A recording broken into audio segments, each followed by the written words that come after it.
গরু কিন্তু দুধ দেয় না, আমরা তার কাছ থেকে কিনে নেই। গাধাও কিন্তু বোঝা বহন করে না, আমরা ইচ্ছাকৃতভাবে তার পিঠে চাপিয়ে দেই।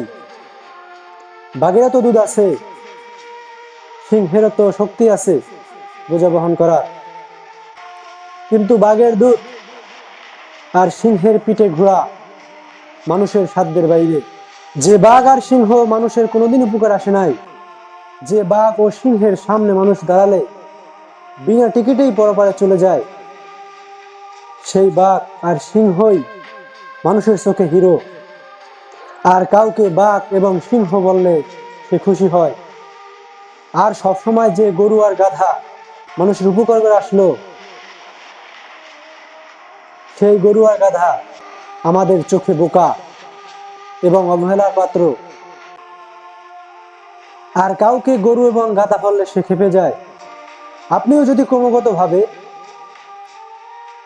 মানুষের উপকার করে যান, তাহলে একদিন আপনি মানুষের চোখে গাধার পদমর্যাদায় ভূষিত হবেন।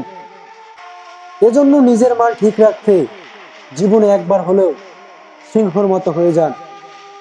কারণ আমরা মানুষ, আমরা উপকারের উপকার কখনোই স্বীকার করি না, কারণ আমরা অকৃতজ্ঞ।